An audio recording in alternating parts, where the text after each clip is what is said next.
نبوت کسے کہتے ہیں؟ ابھی امتحان دے کے آپ آئے ہیں، پرچوں میں کسی نہ کسی کے یہ سوال ضرور آیا ہوگا، اور نہ آیا ہوگا تو سوالات حل کرتے ہوئے کہیں نہ کہیں اس پر مطالعہ تو ضرور کیا ہوگا، کیا پتہ یہی سوال آ گئے۔ جی میں وہ تاریخ نہیں بتا رہا ہوں آپ کو جو علامہ سعد الدین تفتزانی نے کیا ہے، یا علامہ سید سلیم شریف جرجانی نے کیا ہے، یا شرح مقاصد نے کیا ہے، شرح مواقف میں کیا ہے، متعدد جگہوں پر ہیں۔ جتنے متکلمین گزرے ہیں تمام متکلمین نے اپنے اپنے علم و دانست کی بنیاد پر اس کی ایک تعریف کی ہے، وہ کتابی نہیں ہے۔ وہ پڑھانے لگوں تو پھر بخاری کا سبق شروع ہو جائے گا، سمجھ رہے ہیں؟ وہ نہیں پڑھانا ہے مجھے، میدان کی دنیا پڑھانی ہے۔ اس کو سمجھیے، اس کو سمجھایا ہے متکلمین اسلام میں سے ممتاز متکلم حجت اللہ فی الارض حضرت شاہ ولی اللہ صاحب محدث دہلوی رحمۃ اللہ علیہ۔ میں نے حوالہ دے دیا تاکہ تھوڑا سا وزن بھی ہو جائے، بھاری بھرکم ملے گے آپ کو، ورنہ بلا حوالے کی بھی بات کہی جا سکتی ہے۔ نبوت کسے کہتے ہیں؟ نبوت کو سمجھنے اور سمجھانے میں بڑی غلط فہمیاں ہوتی ہیں۔ ایک تو خود نہیں سمجھتے، دوسرے سمجھانے کے لیے جب بیٹھتے ہیں تو الحمدللہ رب العالمین کا ترجمہ کیا سمجھاتے ہیں؟ الحمدللہ رب العالمین کا مطلب یعنی الحمدللہ رب العالمین ہو گیا، یعنی لگا تو نقصان ہوتا ہے۔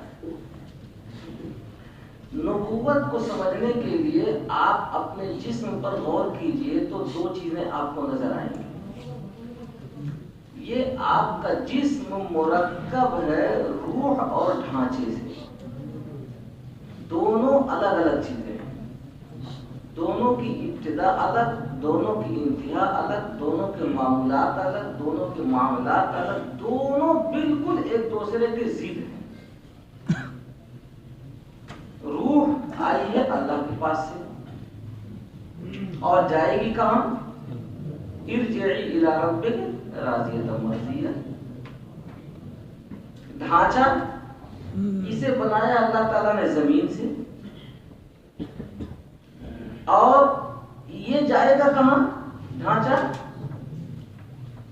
منہا خلقناکم وفیہا نعیدکم، جہاں سے آیا وہی جائے گا، یہی تو ترجمہ ہے۔ منہا خلقناکم وفیہا نعیدکم، جہاں سے آیا وہی جائے گا، صحیح ہے نہیں؟ روح انتہائی لطیف، ڈھانچہ انتہائی کثیف۔ ڈھانچہ چھونے میں بھی، چکھنے میں بھی، دیکھنے میں بھی، سمجھنے میں بھی، سب میں آتا ہے، اور روح نہ دیکھنے میں آتی ہے، نہ چھونے میں آتی ہے، نہ چکھنے میں آتی ہے، نہ سننے میں آتی ہے، لیکن سمجھ میں تو آتی ہے نا جی، بہت آسانی سے سمجھ میں آتی ہے۔ کوئی زمانہ تھا کہ سمجھانے میں کبھی دشواری ہوتی تھی، اب تو بہت آسان ہے۔ اس کو مثال دے دو کہ یہ تار ہے، اس کے اندر کرنٹ ہے، اوپر جو دکھ رہا ہے یہ پلاسٹک کے ڈھانچہ ہے، چھونے میں بھی آ رہا ہے جی، سمجھ میں بھی آ رہا ہے، دیکھنے میں بھی آ رہا ہے، لیکن اس کے اندر جو کرنٹ ہے وہ سمجھ میں تو آ رہا ہے، کیا چھونے میں بھی آ رہا ہے، دیکھنے میں بھی آ رہا ہے، سننے میں بھی آ رہا ہے، چکھنے میں بھی آ رہا ہے۔ اب کوئی کہے کہ میرے سمجھ میں نہیں آ رہا، تو بہت آسان ہے، اسے چھیلو اور چھوا دو، وہ خود بتائے گا کہ ہے کیا اس کے اندر۔ ایسے ہی روح بھی ہے، انتہائی لطیف اور کثیر۔ یہ دو چیزیں جب ملتی ہیں تو انسان بنتا ہے، آدمی بنتا ہے جی۔ حضرت دادا آدم علیہ السلام کی اولاد ہیں ہم لوگ نا، جب بھی کہنا ہو تو یہ بھی لگائے کہ دادا ہیں جیسے ہم ہیں، اس لیے کہ اس دنیا میں یونیورسٹیوں میں، کالجوں میں کچھ لوگ اتنا زیادہ پڑھ لیتے ہیں کہ ان کا علم جو ہے 100 کوس پیچھے رہ جاتا، وہ آگے جا چکے ہیں۔ جب وہ آگے جاتے ہیں پوچھا جاتا تھا، وہ ڈھونڈتے ہیں علم کہاں ہے، پتہ چلا یہ تو 100 کلومیٹر پیچھے رہ گیا، وہ آگے بڑھ گئے۔ وہ وہ کیا کہتے ہیں ہم تو آدم کی اولاد نہیں ہے تو بندر کی اولاد اپنے آپ کو بتاتے ہیں. اب کیا کیجیے گا؟ پڑھ لیا آپ نے، پڑھ لیا ہے، جمہوری ملک ہے، آپ ان کو روکنے جائیں گے جی؟ لیکن آپ ضرور کہیے فخر سے کہ ہمارے دادا کون تھے؟ حضرت آدم علیہ السلام. تو حضرت آدم علیہ السلام کا ڈھانچہ جو اللہ تعالیٰ نے تیار کیا اس میں فرمایا فَنَفَخْنَا فِيهِ مِن رُوحِنَا. یہ دونوں کے الگ الگ معمولات ہو گئے نا، سمجھ میں آ گئے؟ اب سمجھنے کی چیز یہ ہے کہ دونوں دو الگ الگ چیزیں ہیں، تو دونوں کا نظام کیا ہے؟ نظام سمجھنا ہے. نظام سے مراد ڈھانچے کی جب ابتدا ہے تو انتہا ہوگی.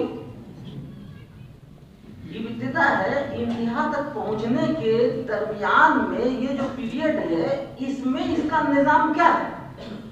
اس کو غذا بھی چاہیے، ہوا بھی چاہیے، کیا کیا اس کی ضروریات ہیں، وہ ساری ضروریات پوری ہوں گی تب یہ اپنے انتہا کو پہنچے گا. باری تعالیٰ رب ہے، ہر چیز کے رب ہیں، پیڑ کے، درخت کے، چڑیا کے. غور کیجیے گا دنیا کی جتنی چیزیں ہر چیز کے رب ہیں. اور اسی لیے کہا گیا ہے کہ اگر کوئی بھی دلیل آپ کے پاس نہ ہو تو رب کے وحدانیت کی سب سے بڑی دلیل یہ ہے کہ ففی کل شیء لہ شاہد تدل علی انہ واحد. کوئی بھی دلیل نہ ہو تب بھی وحدانیت کو ماننا آپ کے لیے لازم ہے اور واجب ہے. وہ یہی سے تو رب کا جو کمال ہے وہ عجیب و غریب چیز ہے، اس کو عقل کے دائرے میں لایا نہیں جا سکتا ہے. تو اللہ تعالیٰ رب ہے ڈھانچے کے بھی، رب ہے روح کے بھی. تو ڈھانچے کا کیا نظام اور روح کا کیا نظام؟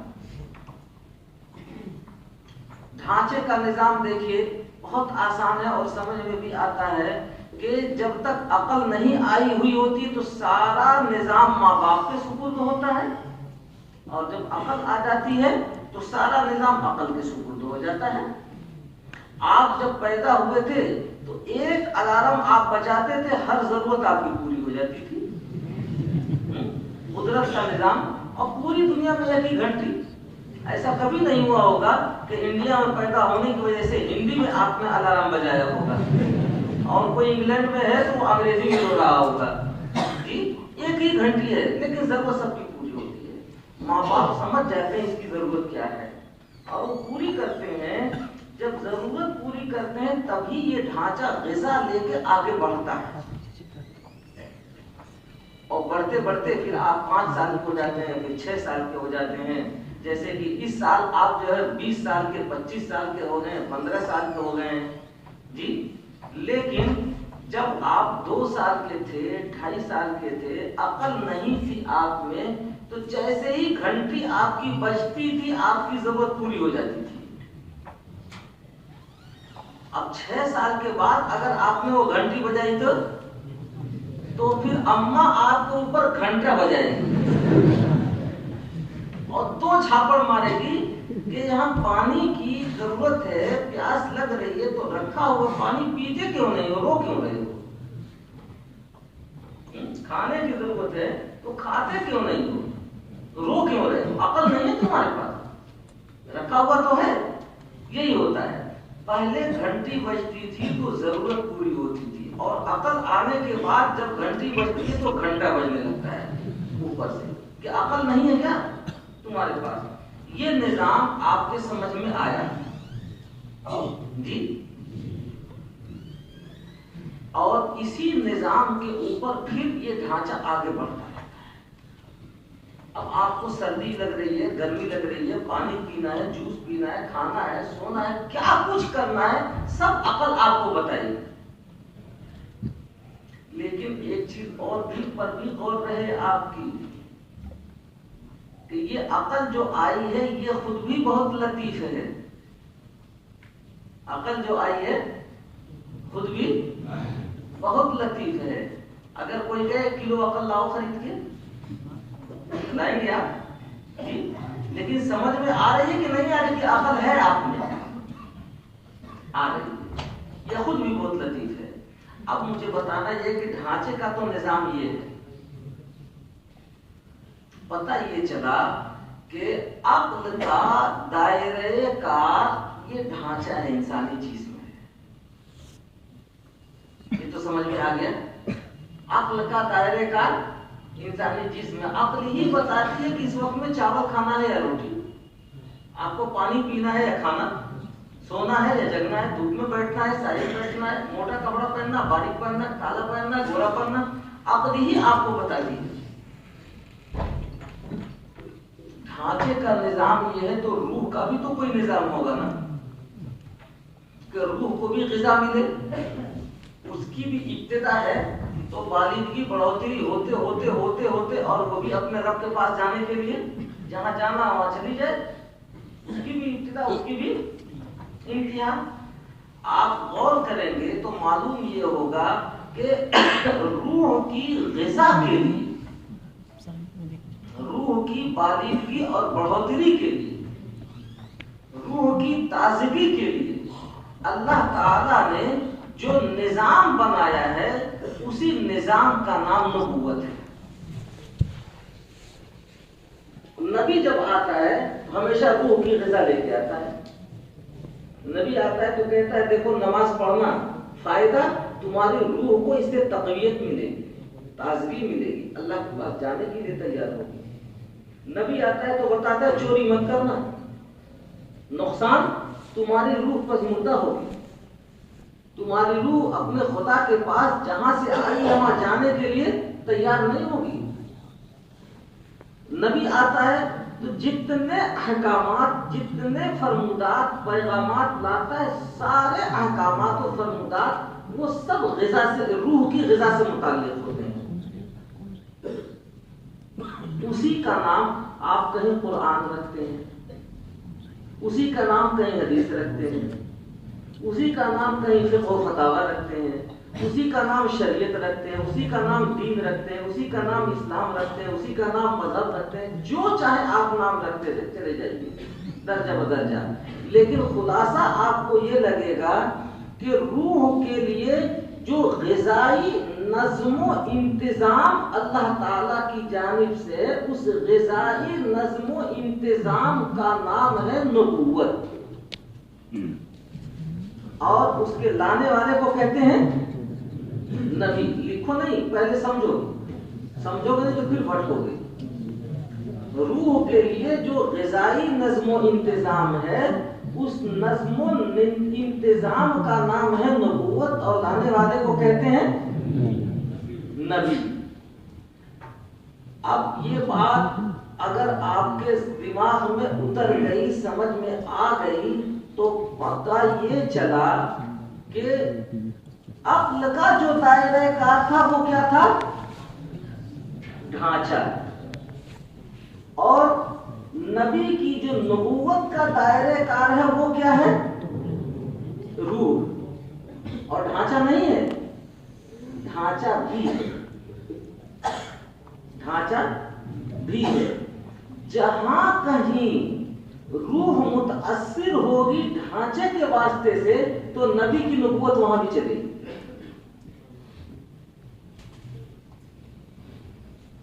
اب یہ اصول میں ذکر کر رہا ہوں لیکن آپ کے سمجھ میں بھاری سا لگ رہا ہے، ابھی جب مثالیں دوں گا تو سب ہلکا ہو جائے گا، لیکن الفاظ یاد کرو پہلے، متن یاد نہیں ہوگا تو شرح کبھی یاد نہیں ہوگا، طبیعت سے اس کو آپ نہیں سمجھیں گے۔ پھر دہراتا ہوں کہ روح کے لیے جو غذائی نظم و انتظام ہے اس کا نام ہے نبوت، اور لانے والے کو کہتے ہیں نبی۔ نبی جتنے بھی احکامات و فرمودات لاتا ہے وہ سب روح سے متعلق ہوتی ہے۔ ہاں ڈھانچہ ہے، اس کے واسطے سے جہاں کہیں روح متاثر ہوگی تو فوراً نبی متوجہ ہوگا، اور اگر روح متاثر نہیں ہو رہی تو نبی کچھ نہیں کہتا ہے۔ مثلا آپ نے سفید رنگ کا کپڑا پہن رکھا، انہوں نے گہرے رنگ کا کپڑا پہن رکھا، نبی نے آ کے بتایا کہ گہرے رنگ کا مت پہننا، تمہاری عقل تم کو جو اچھا لگے پہنو،